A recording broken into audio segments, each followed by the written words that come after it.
नमस्कार दोस्तों, मेरा नाम है योगिंदर सिंह और हम पढ़ने जा रहे हैं इंग्लिश। तो बेटा आज की क्लास में हम पढ़ेंगे प्रीवियस ईयर क्वेश्चन। तो क्लास लेने से पहले अपनी कॉपी पेंसिल लेके बैठिएगा ताकि हम आपको जो कुछ पढ़ाएं वो आप नोट डाउन कर सकें। और ये सारे क्वेश्चन एसएससी के, चाहे वो सीपीओ का पेपर हो, सीजीएल का पेपर हो या एमटीएस का पेपर हो, सभी में आए हैं। तो शुरू करें, चलिए बिना किसी देरी के शुरू करते हैं। तो देखिए पहला क्वेश्चन आपके सामने ये रहा। अच्छा, हर क्वेश्चन में मैं कुछ आपको एक्स्ट्रा बात भी बताता चलूँगा, तो वो आप अपनी कॉपी में नोट डाउन कर लीजिएगा ताकि वो जब आप रिवाइज करें तो आगे आपको फ़ायदा हो जाए। चलो भाई पढ़ो पहला question. Aren't you such young to travel by yourself. देखो पहले एक बात समझो बेटा, जब भी हम इंटरोगेटिव में लिखते हैं, हमने लिखा do not you speak English, do not you speak English और क्वेश्चन मार्क लगा दिया। ठीक है भाई। दूसरा देखो, do you not speak English. क्या मतलब है? इसका मतलब है क्या आप इंग्लिश नहीं बोलते। ठीक है। अच्छा, अब क्वेश्चन मैं आपसे पूछता हूं, हमने दोनों लिखा, स्ट्रक्चर आपको पता है। ये क्वेश्चन जो सेंटेंस है वो कैसा है? Interrogative negative. कैसा है बेटा? Interrogative negative. तो इंट्रोगेटिव नेगेटिव में कई बच्चे ये पूछते हैं कि हम नॉट को कहाँ लगाएं, हम नॉट को कहाँ पे लगाएं, सब्जेक्ट के बाद में लगाएं या डू के बाद, मतलब हेल्पिंग वर्ब के बाद में लगाएं। तो देखो, अगर आपको नॉट सब्जेक्ट से पहले लगाना है, ये गलत है। ये एक बार एसएससी ने पूछा है, एक बार एसएससी ने ये क्वेश्चन पूछ रखा है और ये क्वेश्चन गलत है।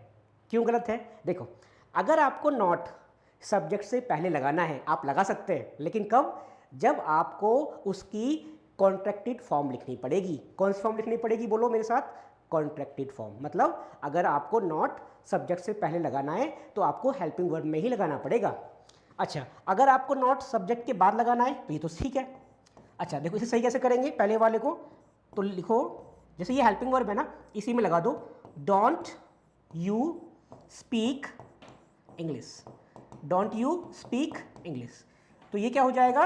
ये बिल्कुल सही हो जाएगा। तो जब भी आपको एक चीज़ जानने को मिल गई क्या, कि अगर आपको इंट्रोगेटिव नेगेटिव लगाना है तो हम नोट कहाँ लगाएंगे? या तो सब्जेक्ट के बाद में, और अगर आपको सब्जेक्ट से पहले नोट लगाना है तो अपने माइंड में रखिए हेल्पिंग वर्ब में आपको लगाना पड़ेगा। देख चेक करो, यहाँ पे है आरंट, ये आर क्या है बेटा? हेल्पिंग वर्ब, इसी में लगा हुआ है, मतलब ये सही है। समझ में आया? आरंट यू सच। अब देखो क्वेश्चन पे आते हैं। तो अभी तक आपने क्या सीखा? अगर आपको नोट लगाना है या तो आप सब्जेक्ट के बाद लगाइए, अगर सब्जेक्ट से पहले लगाना है आपको इंट्रोगेटिव नेगेटिव में, तो हेल्पिंग वर्ब में लगाइएगा। कहाँ लगाइएगा भाई? हेल्पिंग वर्ब में। अब पढ़ लो question. Aren't you such young to travel by yourself. ये कह रहा है कि आप काफ़ी छोटे नहीं हो ट्रैवल करने के लिए। जैसे मान लो आप 10-12 साल का कोई बच्चा अगर बस में जाए तो आप भी कहेंगे यार ये इतना छोटा बच्चा कहाँ ट्रैवल कर रहा है। तो वही कह रहा है कि आपसे क्वेश्चन में क्या कह रहा है, वो ये कह रहा है क्या आप बहुत छोटे नहीं हो ट्रैवल करने के लिए खुद से। चलो क्वेश्चन सॉल्व करते हैं। देखो बेटा, कुछ पेयर होते हैं, एक पेयर होता है सच का, और सच का पेयर बनता है डैट से। किससे बनता है? डैट से। दूसरा भी पेयर होता है सच का, जो बनता है किससे? एस से। किससे बनता है? एस से। और एक पेयर होता है टू का, और ये बनता है टू से। ठीक है, ये कंजक्शन के क्वेश्चन से लिया गया एरर है, पेयर से पूछा गया है। ठीक है, तो सच का पेयर डैट से बनता है, सच का पेयर एस से बनता है, और टू का पेयर टू से बनता है। यहाँ पे देखो, aren't you such young to travel, तो क्या आया? टू। तो मतलब इसका पेयर सच से नहीं बनेगा, किससे बनेगा? TOO too. तो ये क्या बनेगा? Aren't you too young to travel by yourself. ठीक है, समझ में आया? सच का पेयर डैट से बनता है, सच का पेयर एस से बनता है। अच्छा, सच का पेयर डैट से कब बनता है? चलो मैं एक एग्जांपल दे देता हूँ।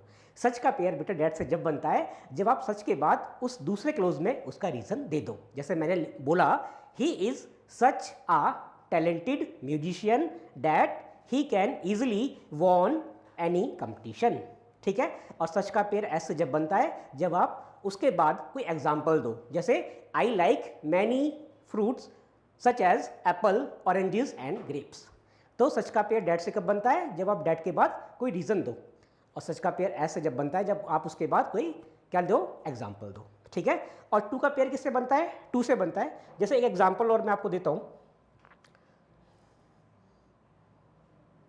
लिखिए जरा, he is too weak to walk, he is too weak to walk. देखो बेटा, टू वीक, ठीक है, ये क्या है, ये एडवर्ब है, ये क्या है, ये एडवर्ब है, और वीक क्या है बेटा, एग्जेक्टिव है, ठीक है, और ये क्या है, इन्फिनेटिव। देखो जब भी टू का पेयर टू से बनता है, ये टू टी डबल ओ अकेला भी आता है, इसका मतलब होता है भी, है ना, लेकिन जब इसका पेयर बनता है ना टू के साथ, अगले टू प्लस वी वन के साथ, तो ये नेगेटिव में बनता है। इसका मतलब होता है, जैसे यहाँ पे लिखा हुआ है कि ही इज़ टू वीक, वो इतना कमज़ोर है कि वो चल भी नहीं सकता। तो आई होप पहले क्वेश्चन में आपको दो बात जानने को मिली होंगी। पहला क्या कि हम नेगेटिव, अगर आपको इंटरोगेटिव बनाना है तो इंटरोगेटिव नेगेटिव में हम नॉट कहाँ लगाते हैं, सब्जेक्ट के बाद में। अगर आपको हेल्पिंग वर्ब में लगाना है तो शॉर्ट फॉर्म लिखनी पड़ेगी। और दूसरा हमने क्वेश्चन कर लिया क्या कि सच का पेयर डेट से बनता है, सच का पेयर एस से बनता है, और टू का पेयर टू से बनता है। तो यहाँ पे क्या था, देखो टू प्लस वी वन, तो हमारा पेयर किससे बनेगा, सच से नहीं, किससे बनेगा, टी डबल ओ टू। ठीक है, चलिए आगे चलते हैं, आगे का क्वेश्चन देखिएगा। नेक्स्ट क्वेश्चन देखो कब आया है, एमटीएस, मल्टी टास्किंग में। चलो, the seat which you are sitting on is my. वो कह रहा है भैया जिस सीट पे आप बैठे हो ना ये तो मेरी है। चलो एक क्वेश्चन आपसे पूछता हूँ, your mobile is better than my, बस यहाँ तक लिखा मैंने। क्या कुछ आपको समझ में आया, क्या ये सेंटेंस सही है, बताओ भाई। हाँ पहले पढ़ लो फिर बताओ। Your mobile is better than my, ठीक है, आपने कहा नहीं सेंटेंस तो गलत है। क्यों, आप बोलोगे सर यहाँ पर ये लिखना पड़ेगा your mobile is better than my mobile. समझ पा रहे हो, ये जो देखो ये आपका माई हुआ, अवर हुआ, हिज है, हर है, देयर है, इट्स है, ठीक है बेटा, ये होते हैं पॉजेसिव एग्जेक्टिव। क्या होते हैं, पॉजेसिव एग्जेक्टिव। तो ध्यान रखिएगा जहाँ पर भी आपको पॉजेसिव एग्जेक्टिव दिख गया, क्या दिख गया, पॉजेसिव एग्जेक्टिव, तो इसके बाद नाउन आता है। क्या आता है, नाउन। जैसे my car, my pen, my mobile, your book, तो क्या आएगा हमेशा इनके बाद नाउन आएगा। क्या आएगा, नाउन आएगा। अब जो यहाँ पे देखो माई है, हाँ, तो उसके बाद क्या आना था, बताओ आप खुद ही बताओ क्या आना था। आप बोलोगे माई सीट आना था, है ना, क्या आना था, माई सीट, क्योंकि माई यहाँ पे क्या है, माई है बेटा पॉजेसिव एग्जेक्टिव, और पॉजेसिव एग्जेक्टिव क्या लेते हैं अपने बाद में, नाउन लेते हैं। क्या लेते हैं, नाउन लेते हैं। तो अब आप कर लोगे, आप बोलोगे सर इसमें तो यही एरर है, the seat which you are sitting on is my seat. वो क्या, आप बोलोगे कि सर इसका मतलब ये है कि वो सीट मेरी है, लेकिन आपने तो एरर बना दिया और सही भी हो गया, पर यहाँ पे माई नहीं आएगा, यहाँ पे क्या आएगा, माइन आएगा। क्यों आएगा, अब बता देता हूँ। देखो कई बार हम नाउन को रिपीट नहीं करते, नाउन को रिपीटिशन के लिए हमारे पास एक वर्ड होता है जिसको हम नाउन की जगह यूज़ करते हैं, उसका नाम होता है प्रोनाउन। क्या होता है, प्रोनाउन। तो हम यहाँ यूज़ करेंगे माई की जगह माइन। क्या यूज़ करेंगे, माइन, और माइन का मतलब हो जाएगा माई प्लस सीट। ठीक है, जब डिटेल में हम इस क्वेश्चन को पढ़ाएंगे आपको तो आगे हम डिस्कस करेंगे। फिलहाल आपको उम्मीद करता हूँ ये समझ में आ गया होगा क्या कि जब भी पॉजेसिव एग्जेक्टिव आएंगे तो बताइए वो अपने साथ क्या लेंगे, नाउन लेंगे। क्या लेंगे, नाउन लेंगे। ठीक है, और बार बार हम नाउन को रिपीट नहीं करते, तो नाउन की जगह पॉजेसिव नाउन, जैसे आपने कहा पॉजेसिव एग्जेक्टिव की जगह आप लिखेंगे पॉजेसिव प्रोनाउन। ठीक है, चलिए आगे बढ़ते हैं। उम्मीद करता हूँ आपको ये क्वेश्चन समझ में आ गया होगा। तीसरा क्वेश्चन पढ़ो भाई, आराम से पढ़िए और बताइए। An 8 years old girl has made this beautiful painting. वो कह रहा है देखो इतनी ब्यूटीफुल पेंटिंग जो बनाई है वो लड़की, वो कितने साल की है, सिर्फ 8 साल। कितने साल की है, सिर्फ 8 साल की। ठीक है, अब सुनो, हमने लिखा एक रेड रोज। क्या लिखा, रेड रोज। फिर लिखा वाइट मिल्क। क्या लिखा बेटा, वाइट मिल्क। तो मैं अगर आपसे दोनों वर्ड, जो अब मैंने दो वर्ड लिखे हैं आगे और नीचे, ठीक है, ये फ्रेज है, क्योंकि इसमें ना तो आपका, देखो फ्रेज क्या होता है जहाँ पे वर्ब और सब्जेक्ट का कॉम्बिनेशन ना हो। अब ये दो वर्ड हैं, रेड और रोज, वाइट और मिल्क। अब मैं आपसे पूछूं कि ये दोनों जो मैंने लिखे हैं आपके, पहला वर्ड और दूसरा वर्ड कॉम्बिनेशन में, तो इनकी पार्ट ऑफ स्पीच क्या होगी, तो आप बोलेंगे रोज क्या हो जाएगा, नाउन। क्या हो जाएगा, नाउन। ऐसे ही मिल्क भी क्या हो जाएगा, बोलो, नाउन। और जो नाउन से पहले आते हैं उसे क्या बोलते हैं, एग्जेक्टिव। क्या बोलते हैं, एग्जेक्टिव। तो रेड क्या हो गया, बोलो, रेड हो गया एग्जेक्टिव। क्या हो गया भाई? एग्जेक्टिव। ऐसे ही बेटा मिल्क नाउन है तो वाइट भी क्या हो गया? वाइट भी हो गया एग्जेक्टिव। क्या हो गया बोलो? एग्जेक्टिव। अच्छा, अब मैं आपसे पूछता हूँ, क्या आप ऐसे लिख सकते हो? रेड में एस और एस लगा सकते हो, रेड्स आप, या फिर वाइट में लगा सकते हो, वाइट्स? आप बोलोगे जी नहीं, क्योंकि एग्जेक्टिव में एस और एस नहीं लगता। आपने कहा ये बात तुम्हें पता थी। देखो ये बात तो को पता थी, लेकिन आप एक बात और जान लो कि नाउन के पहले जो एग्जेक्टिव आता है ना, तो कई बार नाउन भी नाउन के पहले आके एग्जेक्टिव की प्लेस पे आ जाता है। और जब नाउन एग्जेक्टिव की प्लेस पे खुद आ जाए और नाउन की विशेषता बताता है, उस टाइम वो नाउन प्लूरल नहीं होता। क्यों? क्योंकि वो किसकी प्लेस पे होता है? बोलो? एग्जेक्टिव की। एग्जाम्पल मैं देता हूँ, फिर आप ये क्वेश्चन खुद करना। देखो मान लीजिए हमने लिखा, देखिए आइज ऑपरेशन, आइज ऑपरेशन, ठीक है। दूसरा लिखा नीज इंजरी, नीज इंजरी। देखो बेटा, जिस वर्ड के लास्ट में ION होता है ना, वो नाउन होते हैं। क्या होते हैं? नाउन। तो ऑपरेशन किसका हुआ? बोलो? नाउन। आपने कहा आंखों का। अब ये बताओ, वी हैव 2 आईज बोलोगे या वी हैव 2 आई बोलोगे? आप बोलोगे नहीं, वी हैव 2 आईज बोलेंगे, क्योंकि आई सिंगुलर भी होती है और आई बोलो प्लूरल भी होती है। पर बेटा यहाँ पे जो नाउन है और ये भी नाउन है, तो हमने क्या सीखा कि नाउन से पहले क्या आते हैं? एग्जेक्टिव। बोलो क्या आते हैं? एग्जेक्टिव। और एग्जेक्टिव कभी भी सिंगुलर प्लूरल नहीं होते। तो ये जो आई है ना, आपको क्या हटाना पड़ेगा इसमें से? एस हटाना पड़ेगा। क्यों? आप बोलोगे कि क्या आइज नहीं होती? आइज होती हैं, लेकिन कब? अगर वो कोई भी नाउन अगर एग्जेक्टिव के प्लेस पे आ रहा है तो वो बोलो प्लूरल नहीं बनेगा। क्या नहीं बनेगा? प्लूरल नहीं बनेगा। अब जैसे घुटने होते हैं हमारे, वी हैव 2 नीज या 2 नी, आप बोलोगे नहीं 2 नीज, ठीक है। लेकिन यहाँ पे इंजरी क्या है? फिर से नाउन हो गया। क्या हो गया? नाउन। और नीज क्या है? फिर से नाउन हो गया। तो बेटा ये जो नाउन है ना, ये किसकी प्लेस पे आ गया है? एग्जेक्टिव। किसकी प्लेस पे आ गया है? एग्जेक्टिव। और एग्जेक्टिव सिंगुलर प्लूरल नहीं होते, तो हमको फिर से क्या हटाना पड़ेगा? एस हटाना पड़ जाएगा। क्लियर? अच्छा, एक क्वेश्चन और देखो, 5 स्टार। बोलो क्या लिखोगे भाई? 5 स्टार या 5 स्टार्स? बताओ, इस बार आप बताओ क्या सही होगा, 5 स्टार या 5 स्टार्स? हाँ बिल्कुल सही बताया, 5 स्टार्स। क्यों? क्योंकि ये जो 5 है ये क्या कर देगा? ये एग्जेक्टिव है फिलहाल, और ये नाउन को सिंगुलर प्लूरल कर देगा। 1 मतलब 1 होटल 1 स्टार बोलोगे, जैसे आप 2 पे पहुंचोगे तो क्या करोगे? 2 स्टार्स, ठीक है। तो आपने क्या लिखा? 5 स्टार्स, बिल्कुल ठीक है। अब देखो 5 स्टार्स होटल, ठीक है। अब मुझे बताइए यहाँ पे क्या ये स्टार ठीक लिखा हुआ है या नहीं? आप बोलोगे नहीं। क्यों? क्योंकि इस बार होटल क्या हुआ? नाउन। ये क्या हुआ? नाउन। अब नाउन से पहले जो ये स्टार था, ये किसकी प्लेस पे आ गया? बेटा बोलो? एग्जेक्टिव की प्लेस पे आ गया। किसकी प्लेस पे आ गया? एग्जेक्टिव। और एग्जेक्टिव प्लूरल नहीं होते, तो हमें क्या करना पड़ेगा? ये करना पड़ेगा, ठीक है। तो हमने इस क्वेश्चन में क्या जाना कि जब भी नाउन दूसरे नाउन की विशेषता बताता है तो वो किस प्लेस पे होता है? एग्जेक्टिव। और एग्जेक्टिव प्लूरल नहीं होते। चलो अब देखो, an 8 year old girl, girl क्या है? नाउन। क्या है बेटा? बोलो? नाउन, क्योंकि किसी का नाम है, कॉमन नाउन है। ओल्ड क्या है? एग्जेक्टिव। ये तो ऑलरेडी एग्जेक्टिव है। लेकिन जो ये 8 ईयर है, देखो 8 ईयर या ईयर्स, आप बोलोगे सर 8 ईयर सही होगा। क्यों? क्योंकि यहां पे ये एग्जेक्टिव और ये नाउन है, ठीक है। लेकिन हमने कहा, एक मिनट यहीं से ले लेते हैं भाई, है ना, जो आगे आप समझ पाओ। देखो 8 ईयर या 8 ईयर्स, बोलो क्या लिखोगे?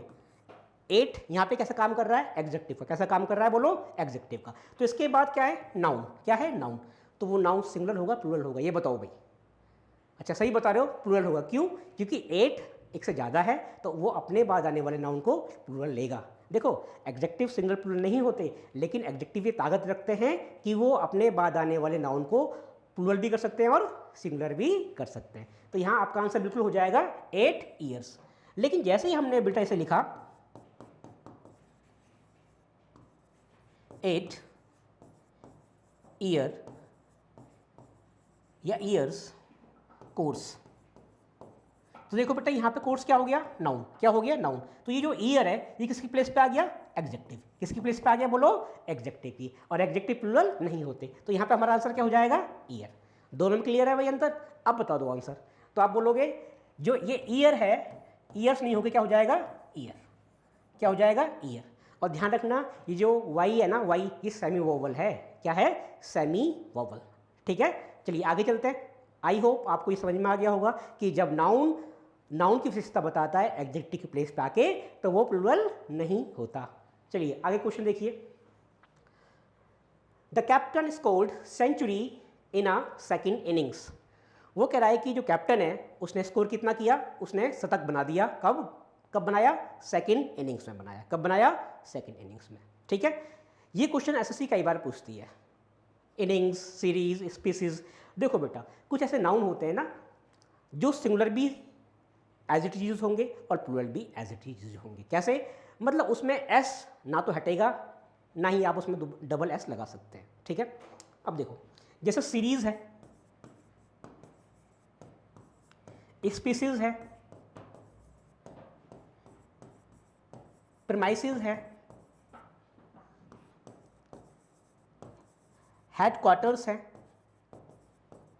और ये इनिंग्स है। ये इनिंग्स वाला तो बहुत फेवरेट है एसएससी का, कई बार पूछती है इनिंग्स। तो ध्यान रखना, इनिंग्स ही रहता है, चाहे वो 1 इनिंग हो, ए इनिंग हो या 2 इनिंग्स हो, इनिंग्स ही रहेगा। ये सिंगुलर भी ऐसे यूज होगा और प्लूरल भी ऐसे यूज होंगे। ठीक है, नाउन के चैप्टर में से डिटेल में पढ़ेंगे। अब सुनो, तो सेकंड है, हाँ एक से ज़्यादा है, तो ये तो ऐसे ही रहेगा, इनिंग्स ही रहेगा। तो यहाँ पे कोई गलती नहीं है। लेकिन अब सुनो, अब मैं आपको एक बात बताता हूँ बेटा। आपके पास दो चीज़ होती हैं, एक होती है ऑर्डिनल। क्या होती है? ऑर्डिनल। और एक होती है कार्डिनल। ऑर्डिनल और कार्डिनल। ऑर्डिनल वो होते हैं जो आपको ऑर्डर बताते हैं कि भाई तुम्हारी क्लास में फर्स्ट कौन आया? आपने कहा जी मैं आया। सेकंड, अजी वो उसका भाई आया। थर्ड, ये आया। लास्ट, अजी वो आया सबसे लास्ट, तो है ना। तो जो ऑर्डर बताते हैं उसे क्या बोलते हैं? ऑर्डिनल। और जो आपको 1 2 3 बताते हैं उसे बोलते हैं कार्डिनल। क्या बोलते हैं? कार्डिनल। तो जो ऑर्डर बताए, जैसे कि फर्स्ट, सेकंड, ठीक है, और कार्डिनल कौन होते हैं? जो आपकी गिनती बताते हैं, जैसे 1 2 3। ठीक है, समझ में आया? तो ऑर्डिनल मतलब जो ऑर्डर बताए, और कार्डिनल मतलब 1 2 3 100 तक कितने भी गिनते जाओ, वो क्या हो जाएंगे? वो हो जाएंगे कार्डिनल, क्योंकि ऑर्डर से क्या बना? ऑर्डिनल। ठीक है, अच्छा सुनो, जब भी ये एक साथ आ जाए, ठीक है, इसका एक क्रम होता है, ओसी। क्या होता है? पहले ऑर्डिनल लिखना पड़ेगा और फिर कार्डिनल लिखना पड़ेगा। यहाँ पे तो सिर्फ क्या आया है? ऑर्डिनल आया है। अच्छा, उससे पहले आर्टिकल लगता है द। क्या लगता है? Article the. तो आर्टिकल ए नहीं लगेगा। समझ में आया कह रही थी? तो यहाँ पर आपको बी पार्ट में एरर करनी पड़ेगी। तो आई होप आपको इसमें कुछ जानने को मिल गया होगा कि भैया जब हमारे पास ऑर्डिनल आ जाएं और कार्डिनल आ जाएं तो उसका सीक्वेंस होता है ओसी। क्या होता है? ओसी। और उससे पहले आर्टिकल कौन सा लगता है? द। क्या लगता है? द। चलो भाई आगे चलें, समझ में आ गया? चलो भाई आगे चलते हैं। पढ़ो, कुछ जरा क्वेश्चन पढ़ो पहले आप। When he goes on a business trip, he usually taking his wife. वो कह रहा है जब भी वो जाता है, कहाँ जाता है? बिजनेस ट्रिप पे जाता है, वो अपनी मिसेस को, अपनी वाइफ को भी साथ ले जाता है कि भैया तुम भी चलो, हम जा रहे हैं बिजनेस, तुम भी चलो वहाँ पे। ठीक है, अच्छा सुनो बेटा, जो आपके ना कभी भी आपको सेंटेंस में क्या दिख जाए? रिपीटिशन दिख जाए। क्या दिख जाए? रिपीटिशन। मतलब जो कोई काम कल भी हो रहा है, आज भी हो रहा है, और परसों भी होता रहेगा।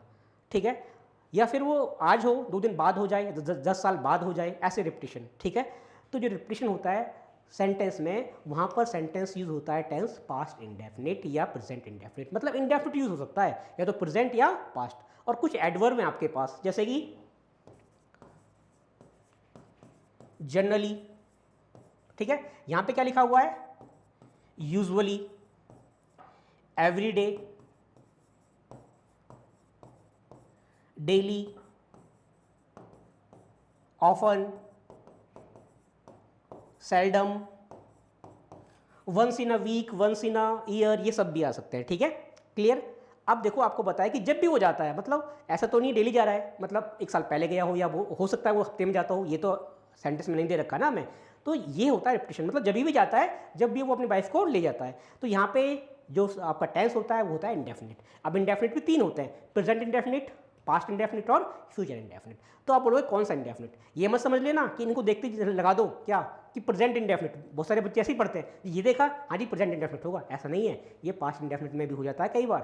पर आप ये देखो सेंटेंस शुरुआत किसमें किया है, कौन सी फॉर्म है, वर्ब की V1 या V5। देखो जिस वर्ब में S और ES लग जाए उसे क्या बोलते हैं, वर्ब की फिफ्थ फॉर्म, और उस टेंस का नाम होता है प्रेजेंट इंडेफिनिट। तो जब शुरुआत उसने किस में कर दी, प्रेजेंट इंडेफिनिट में, तो खत्म भी किस में होगा भैया, प्रेजेंट इंडेफिनिट में। तो यहाँ पे क्या हो जाएगा, देखो बिजनेस ट्रिप, ही यूजुअली आ गया यूजुअली। तो यहाँ पे यूजुअली जब आता है तो क्या होता है, इंडेफिनिट प्रेजेंट इंडेफिनिट का स्ट्रक्चर सब्जेक्ट प्लस वर्ब की फर्स्ट फॉर्म या वर्ब की फिफ्थ फॉर्म प्लस ऑब्जेक्ट। तो ही कैसा है बोलो, सिंगुलर, तो क्या लेगा, वर्ब की फिफ्थ फॉर्म लेगा। तो ही यूजुअली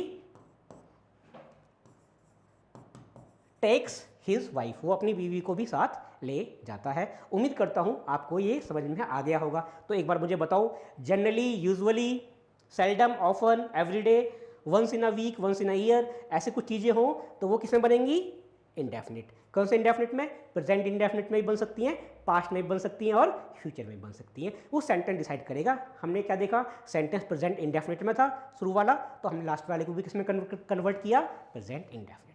आगे चले, समझ में आया, चलो भाई। Someone listen to our conversation. देखो बेटा, जो साइन होता है ना, ये साइन किसका होता है, इंटरजेक्शन का। किसका होता है, इंटरजेक्शन का। देखो हुर्रा, ठीक है, वाओ, अलास, ब्रावो। तो ये जो साइन होते हैं ना, ये किसके होते हैं, और भी साइन होते हैं, ये होते हैं इंटरजेक्शन। किसके, इंटरजेक्शन के। और इंटरजेक्शन एक पार्ट ऑफ स्पीच है जो आपको इमोशन या फीलिंग दिखाती है। वो फीलिंग हैप्पीनेस की हो सकती है, रिग्रेट की हो सकती है, या कुछ कमेंडेबल जॉब की भी हो सकती है, ठीक है, सरप्राइज की भी हो सकती है। तो उसे बोलते हैं इंटरजेक्शन, ठीक है। अब देखो यहाँ पे आ रहा है, ठीक है, साइन आ रहा है इंटरजेक्शन का, आ रहा है। अच्छा, अब क्वेश्चन आपसे किसने पूछा है, एमटी से पूछा है। देखो बोला someone listen to our conversation. अच्छा, एक क्वेश्चन आपसे पूछता हूं, देखो, be quiet, be quiet, the baby sleeps. पहले ये क्वेश्चन पढ़ो, क्या बोला है, शांत रहिए, चुप रहिए, जो बेबी है वो बताओ क्या ये सही है, बेबी सो रहा है या बेबी सोता है। आप बोलोगे नहीं, इसका मतलब तो ये आ रहा है कि चुप रहो, बच्चा सो रहा है, मतलब कोई काम अभी भी चल रहा है। तो यहाँ पर भी देखो, someone listen to our conversation, वो कह रहा है भैया चुप रहो, कोई हमारी बातें सुन रहा है। कहते हैं ना, क्या बोलते हैं, वॉल्स ऑल्सो हैज़ ईयर्स, मतलब दीवारों के भी कान होते हैं। तो भैया यहाँ समवन लिसन नहीं आएगा, someone is listening our conversation, मतलब चुप रहिए, कोई हमारी बातें सुन रहा है। तो उम्मीद करता हूं आपको ये समझ में आ गया होगा। चलिए नेक्स्ट क्वेश्चन की तरफ मूव करते हैं। 7वां क्वेश्चन भाई बताओ, इस पहले पढ़ लो फिर आप बताओ। अच्छा, ये ध्यान रखना, नो एरर भी होता है आपके पास, ऐसे नहीं हमेशा जो भी स्पोर्टिंग एरर देखा कि यहाँ एरर होगा, कई बार क्या होता है, नो एरर होता है। चलो पढ़ लो। The sun rises at 6:30 this in morning. सही है, अच्छा गलत, अच्छा सही बोल रहे, नो एरर। हाँ देखो, बच्चे ये सोचता है कि भाई सन तो राइज होता है तो मतलब ये यूनिवर्सल ट्रुथ है और सच होगी, और बात किस में बनेगी यूनिवर्सल ट्रुथ की, साइंटिफिक फैक्ट की, प्रेजेंट इंडेफिनिट में। किसमें बनती है, प्रेजेंट इंडेफिनिट में। और प्रेजेंट इंडेफिनिट का स्ट्रक्चर होता है सब्जेक्ट प्लस वर्ब की फर्स्ट फॉर्म या वर्ब की फिफ्थ फॉर्म। वर्ब की फिफ्थ फॉर्म का मतलब होता है एस और ईएस। तो आप बोलोगे सर देखो, द सन सिंगुलर है तो वर्ब की फिफ्थ फॉर्म आ गई, rises at 6:30 in this morning. तो सर ये सही है, नहीं देखो नहीं, ये सवाल सही नहीं है। क्यों, उसने कहा भाई आज की सुबह ना, आज की सुबह जो सूरज था वो कब उगा, वो उगा 6:35 पे, मतलब काम हो गया, मतलब जो काम है वो हो गया, और जो काम हो गया उसको हम बनाते हैं किसमें, पास्ट इंडेफिनिट। किसमें बनाते हैं, पास्ट इंडेफिनिट। और पास्ट इंडेफिनिट का स्ट्रक्चर होता है सब्जेक्ट वर्ब की सेकंड फॉर्म प्लस ऑब्जेक्ट। तो जो राइज है ना बेटा, राइज, ये वर्ब की फर्स्ट फॉर्म है, वर्ब की सेकंड फॉर्म क्या है, रोज, क्या है, रोज, और वर्ब की थर्ड फॉर्म क्या है, राइजन। ठीक है। अच्छा एक वर्ड और ध्यान रखना, ये भी पूछता है कभी कभी, रेज, इसकी फर्स्ट फॉर्म ये है, वर्ब की इसकी सेकंड फॉर्म है बेटा रेज्ड और थर्ड फॉर्म है क्या रेज्ड। इसका मतलब होता है उठाना और इसका मतलब होता है उगना। मैंने कहा रेज योर वॉइस, तो आप कौन सा लोगे ये वाला। इसका मतलब क्या होता है उठाना, और बेटा इसका मतलब होता है उठना या उगना। ठीक है, तो जाहिर सी बात है आपने कहा आज की सुबह 6:35 पे सूरज उगा, तो मतलब काम हो गया, और काम हो गया तो चाहे वो काम 1 मिनट पहले हुआ हो, चाहे 10 साल पहले हुआ हो, चाहे 2 साल पहले हुआ हो, लेकिन वो पास्ट में खत्म हो गया हो, तो वो किससे बनता है पास्ट इंडेफिनिट। किससे बनता है पास्ट इंडेफिनिट में। और यहाँ पर पास्ट इंडेफिनिट में स्ट्रक्चर क्या होता है सब्जेक्ट प्लस वर्ब की सेकंड फॉर्म, और वर्ब की सेकंड फॉर्म बेटा राइज की सेकंड फॉर्म क्या हो जाएगी रोज। तो हमारा आंसर यहाँ पर ही हो जाएगा। हम करेंगे द सन रोज। ध्यान रखना ये रोज नाउन नहीं है। हाँ कभी गुलाब वाला रोज समझ रहे हो, वो भी होता है रोज, पर वो नाउन होता है। यहाँ पे रोज क्या है वर्ब। चलिए आगे चलते हैं। Question number 8। क्वेश्चन नंबर 8 देखिए, she has been working tirelessly for hours. देखो मैंने आपको बता रखा है कि अगर आपके पास फॉर या सिंस हो, फॉर या सिंस हो और उसके बाद टाइम दे रखा हो, क्या दे रखा हो टाइम, ठीक है, तो 90%, 100% नहीं, क्योंकि कई बार फॉर ऑल टेंस में भी यूज हो जाता है। ठीक है, तो उसके बाद जो स्ट्रक्चर होगा वो कहीं ना कहीं यही होता है subject plus has, have, been plus verb की फोर्थ फॉर्म। और वर्ब की फोर्थ फॉर्म जब भी हम बात करेंगे तो उसमें क्या आएगा ING आएगा। क्या आएगा ING आएगा। कोई भी काम, जैसे मैं आपसे कहूँ कि भाई मैं पिछले आधे घंटे से आपको पढ़ा रहा हूँ, तो मैंने काम पास्ट में शुरू किया, अभी भी पढ़ा रहा हूँ और पता नहीं कब तक पढ़ाऊँगा। ठीक है, जैसे आप कहते हैं कई बहुत बार, ये सिंपल सा एग्जांपल हम कई बार लेते हैं कि कल से बारिश हो रही है, तो कब से हो रही है कल से, तो अभी भी चल रही है, हाँ जी, कब खत्म होगी पता नहीं, तो आप बोलेंगे इट हैज़ बीन रेनिंग। ठीक है, कब से हो रही है, आपने कहा कल से हो रही है, तो टुमारो, सिंस टुमारो। तो इस हिसाब से समझे आप। तो अब देखो सी, हाँ सिंगुलर आएगा क्योंकि सिंगुलर है, तो हैज़ आया, बीन आया, वर्ब की फोर्थ फॉर्म, सब ठीक है, इस हिसाब से सब ठीक है। देखो she subject has, have, been, verb की फोर्थ फॉर्म, फॉर, सिंस, यहाँ पे क्या आ रहा है फॉर आ रहा है, फिर टाइम आ रहा है फॉर आवर्स। यहाँ पे बिल्कुल ठीक है, मतलब स्ट्रक्चर में तो कोई गलती नहीं है। ठीक है, लेकिन एक गलती अभी यहाँ पर है। क्या गलती है कि बेटा वर्ब को जो मॉडिफाई करता है उसे क्या बोलते हैं एडवर्ब। क्या बोलते हैं एडवर्ब। और जो लेस और जो फुल होता है ना, ये लेस या फुल, होपफुल और ये लेस, ये होते हैं एग्जेक्टिव। ये क्या होते हैं एग्जेक्टिव। और एग्जेक्टिव कभी भी वर्ब को मॉडिफाई नहीं करते, वर्ब को मॉडिफाई करता है एडवर्ब। और एडवर्ब बनाने के लिए हमें लगाना पड़ता है लास्ट में ly। तो यहाँ पे क्या लगा दोगे ly, तो क्या बन जाएगा टायरलेसली। वो कह रहा है वो बिना थके टायरलेसली काम कर रही है। ठीक है, तो यहाँ पर हमें टायरलेस की जगह क्या लगाना पड़ा टायरलेसली। क्यों? क्योंकि हमको मॉडिफाई करना था वर्ब, और वर्ब मॉडिफाई किससे होती है एडवर्ब से, ना कि एग्जेक्टिव। समझ में आ गया? आगे चले, चलो भाई क्वेश्चन नंबर 7 तो हो गया, 8 हो गया, 9 देखिए, पहले पढ़ लो 9 क्वेश्चन आप पढ़िए। You can not lead a healthy life although you stop smoking. वो ये कह रहा है भाई, इसमें तो कोई अजीब बात लग रही है, वो कह रहा है कि आप नहीं जी सकते एक हेल्दी लाइफ, यद्यपि या हालांकि, क्योंकि दो या ऑल दो जब कंजक्शन की तरह यूज़ होता है ना, तो ये जब यूज़ होता है जब एक बात पॉजिटिव और एक बात नेगेटिव। जैसे बट भी ऐसे यूज़ होता है, एक बात नेगेटिव एक बात पॉजिटिव, जिसे हम बोलते हैं कॉन्ट्राडिक्टरी स्टेटमेंट। क्या बोलते हैं कॉन्ट्राडिक्टरी स्टेटमेंट, मतलब एक बात पॉजिटिव है और एक बात नेगेटिव है। जैसे although he was brave yet he defeated, हालांकि वो ब्रेव था उसके बावजूद ही वो हार गया। ठीक है, तो ये कह रहा है you can not lead the healthy life, आप एक स्वस्थ जीवन नहीं जी सकते, हालांकि अगर आप क्या छोड़ दें, आप स्मोकिंग छोड़ दें। भाई ऐसा तो है नहीं कि अगर आप स्मोकिंग छोड़ देंगे तो आप स्वस्थ जीवन नहीं जिएंगे। आप बोलेंगे जिएंगे भैया, पहले छोड़ दो हैं, स्मोकिंग छोड़ दो तो आप जियोगे। तो इसका मतलब बेटा यहाँ पे जो ऑल दो है वो नहीं आएगा, मतलब वो कंजक्शन नहीं आएगी। तो आपने कहा कौन सी कंजक्शन आएगी फिर? देखो यहाँ पे 2 कंजक्शन आ सकती हैं, एक आ सकती है अनलेस और एक आ सकती है अनटिल। अनलेस और अनटिल। अच्छा, आपने कहा इफ क्यों नहीं आएगी? क्योंकि इफ अगर आएगी या इन केस आएगी तो वहाँ पे क्या बन जाएगा, वहाँ पे एक कंडीशन बन जाएगी। क्या बन जाएगी? कंडीशन। अब कंडीशन तो ये भी बनाते हैं पर ये नेगेटिव बनाते हैं। देखो अनलेस का मतलब होता है आपका, और अनटिल का मतलब होता है टाइम। ये टाइम से डिनोट करती है, और ये कंडीशन। और जब भी ये आते हैं ना अनलेस अनटिल, तो इनके बाद वाले में नॉट नहीं आता, क्योंकि इसमें नॉट छिपा हुआ होता है। तो वो कह रहा है आप एक हेल्दी लाइफ नहीं जी सकते जब तक आप सिगरेट नहीं छोड़ देते। तो यहाँ पे क्या आएगा, ऑल्दो की जगह अनटिल। आप बोलोगे सर इसमें नॉट का मीनिंग कहाँ रहा है, तो नॉट इसमें छिपा हुआ होता है, अनटिल अनलेस के बाद नॉट नहीं लगता, ठीक है। तो जब तक का सेंस आएगा, इन दोनों का मतलब क्या होता है, जब तक, ठीक है।